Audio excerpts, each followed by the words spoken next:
मेरे ख्याल से शानदार ब्रेकिंग न्यूज आपको आती हुई दिख रही है सीएनबीसी आवाज पर, और हमेशा की तरह इसके जनक हैं श्री लक्ष्मण रॉय। लक्ष्मण जी, स्वागत है आपका आखिरी सौदा पर। बताइए क्या खबर है इस बार।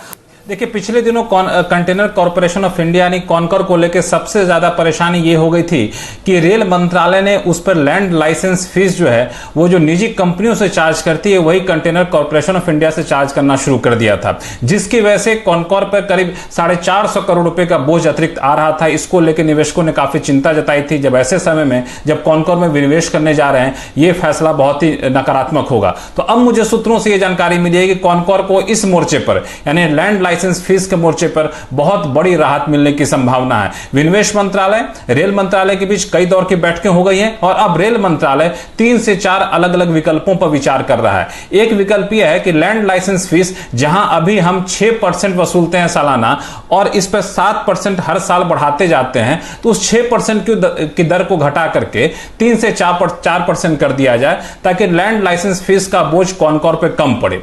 दूसरा विकल्प यह है कि लैंड लाइसेंस फीस अभी जो वसूलते हैं वो सर्कल रेट के आधार पर वसूलते हैं, तो इसके आधार पर ना वसूल करके हम लीज रेंट पे दे दें और जमीन की कीमत इंडस्ट्रियल वैल्यू के हिसाब से देखें, तो यहां भी कॉनकॉर को राहत मिल सकती है। और एक और राहत मिलना लगभग तय है, वो ये है कि अभी लैंड जो है कॉनकॉर को हर 5 साल के लिए दी जाती है, हर 5 साल पर लीज की समीक्षा की जाती है। तो उस 5 साल की बजाय 35 से 40 साल, हो सकता है 30 से 35 साल भी, तो लंबे पीरियड के लिए यानी 30 से 35 साल के लिए जमीन उनको लीज पर दी जाए, इसका बात का ही प्रावधान हो सकता है। और ऐसे लीज की शर्तों में भी बड़ी ढील दी जा सकती है।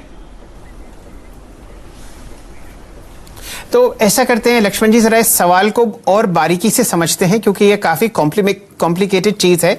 यह बताइए कि कितने ऐसे टर्मिनल्स हैं जो रेलवे लैंड पर कंटेनर कॉर्पोरेशन ऑफ इंडिया ने बनाए हैं और कितनों पर यह समस्या लागू होती है।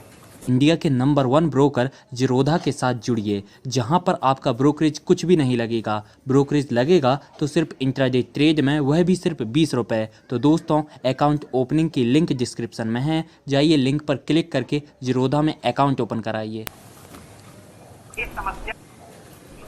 देखिए, दरअसल कंटेनर कॉर्पोरेशन ऑफ इंडिया के पास अभी कुल मिलाकर के 69 टर्मिनल है, 69 टर्मिनल है। इस 69 में से 29 जो टर्मिनल हैं वो रेलवे की जमीन पर हैं और उस 29 में से 26 जो टर्मिनल है वो लैंड लाइसेंस फीस यानी लीज के आधार पर दिया गया है, यानी रेलवे को कॉनकॉर लीज पर वो पैसा देती है। अब तक क्या होता था कि ये जो लीज पर पैसा दिया जाता था तो कंटेनर कॉर्पोरेशन ऑफ इंडिया से रेलवे रियायती दरों पर लीज वसूलती थी। रियायती दरों पर, जिसको कहते हैं तकनीकी भाषा में कहें तो पर 20 फीट इक्विवेलेंट कंटेनर रेट के आधार पर, यानी जैसे जैसे कंटेनर आपका ज्यादा मूवमेंट होगा वैसे वैसे हम आपसे लीज ज्यादा वसूलेंगे।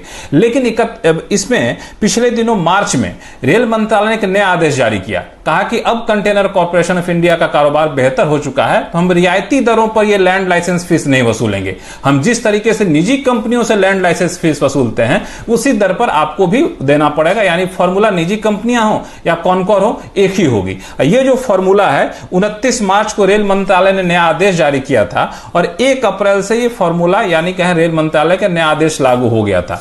1 अप्रैल से आदेश लागू होने के बाद जो मर्चेंट बैंकर हैं, इन्वेस्टमेंट एडवाइजर हैं कॉनकॉर के, उन्होंने इस नए फॉर्मूले का पूरा अध्ययन किया तो पता चला कि कॉनकॉर पे करीब 450 करोड़ रुपए अतिरिक्त बोझ पड़ेगा। इससे कॉनकॉर का वैल्यूएशन काफी गिर जाएगा, जितना सरकार कमाना चाहती है विनिवेश से उतना नहीं आ पाएगा। तब यह मामला तूल पकड़ा। इन्वेस्टमेंट बैंकर ने, पोटेंशियल इन्वेस्टर्स ने इस पर आशंका जताई और अब जाकर के इसमें रियायत देने की बात चल रही है। जी, तो ऐसा करते हैं लक्ष्मण जी, आप हमारे साथ बने रहिए। हेमंत थोड़ी देर में जुड़ी रहे हैं हमारे साथ। आशीष चतुर्मोता साहब जुड़े हुए हैं। आशीष जी, जरा कंटेनर कॉर्पोरेशन ऑफ इंडिया का स्टॉक देखिए। यहां पर आज 2 पॉजिटिव खबरें आपको आती हुई दिख रही हैं। एक जो आपको थोड़ी देर पहले लक्ष्मण जी ने दी और थोड़े समय पहले आपने सुना कि प्राइम मिनिस्टर्स ऑफिस ने कहा है कि भाई मार्च 2021 से पहले 3 कंपनीज का विनिवेश किया जाए और उनमें से एक नाम था कंटेनर कॉर्पोरेशन। हमारे साथ प्रकाश दीवान साहब भी जुड़ चुके हैं, फंडामेंटली बहुत ही बारीकी से बाजार पर नजर रखते हैं। दीवान साहब, स्वागत है आपका। बताइए इस खबर को मद्देनजर रखते हुए किस हिसाब से आपको कंटेनर कॉर्पोरेशन दिखता है फंडामेंटली। रॉय साहब की खबर यह है कि 40 से 50% आपको एक डिस्काउंट मिलता हुआ दिखेगा लीज रेंटल्स पर, जो कि ओवरशैडो कर रहे थे स्टॉक्स को कुछ समय से।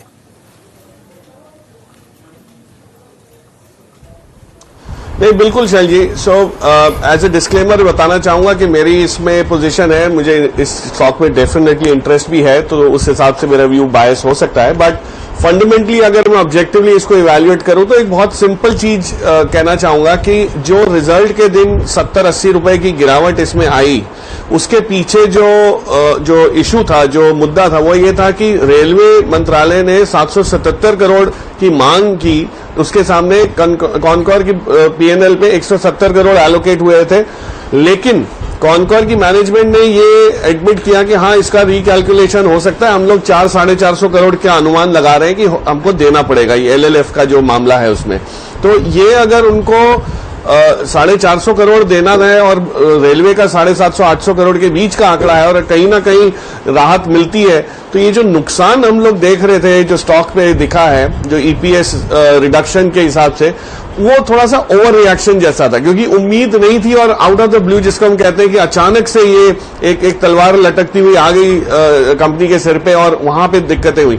और मैं ये ध्यान आपका इस पे वो गौर करना चाहूंगा कि जो भारत इलेक्ट्रॉनिक्स में भी कुछ समय पहले, 1.5 साल पहले, आपको ख्याल हो तो एक सरकारी फॉर्मूला आया कि अब आप जो हमारे कॉन्ट्रैक्ट्स हैं सरकार की तरफ से, डिफेंस मिनिस्ट्री के कॉन्ट्रैक्ट्स हैं, वहां पे सिर्फ एक फिक्स मार्जिन लेंगे और आप अपने मार्जिन जो हैं वो मार्केट मार्जिन को नहीं फॉलो करेंगे। तो वहां पे भी एक बहुत बड़ी मार पड़ी थी, लेकिन स्टॉक आप देखिए कैसे रिकवर हुए, क्योंकि जो अंडरलाइंग बिजनेस है, और ये तो विनिवेश का एक सबसे प्राइम कैंडिडेट है, नवरत्न है, और अच्छा खासा इसमें भाव मिलने की उम्मीद के हिसाब से सरकार इसको बेचने की बात कर रही थी। तो आई थिंक ये एसेट जो है वो बहुत मजबूत है, इसको बनाना भी बहुत टफ है।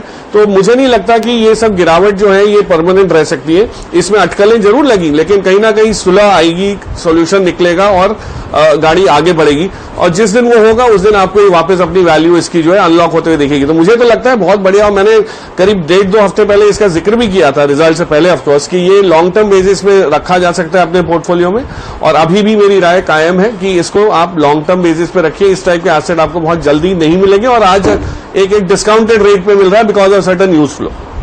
बिल्कुल सही। तो देखिए, लॉन्ग टर्म वाले पोर्टफोलियो में रखिए, जब होगा देखिए इसका डाइवेस्टमेंट, तब आपको ऊपर के भाव देखने को मिलेंगे। आप लोग बाजार में ट्रेडिंग या निवेश करते हैं और अभी भी ब्रोकरेज के नाम पर अपनी हजारों रुपए बर्बाद कर रहे हैं, तो अब बदलिए और देश के सबसे अच्छे, बड़े और सबसे भरोसेमंद ब्रोकर जिरोधा के साथ जुड़िए, जहां पर आपका ब्रोकरेज कुछ भी नहीं लगेगा। ब्रोकरेज लगेगा तो सिर्फ इंट्राडे ट्रेड में, वह भी सिर्फ 20 रुपये। और दोस्तों, साथ ही आपको बता दूं कि यहाँ पर अकाउंट ओपन कराने के लिए आपको अपना POA यानी कि पावर ऑफ अटॉर्नी देने की कोई आवश्यकता नहीं है, जिसका उपयोग करके हाल ही में देश के एक बड़े ब्रोकर ने 2000 करोड़ का घोटाला किया। तो दोस्तों, अकाउंट ओपनिंग की लिंक डिस्क्रिप्शन में है, जाइए और लिंक पर क्लिक करके जिरोधा में अपना अकाउंट ओपन कराइए।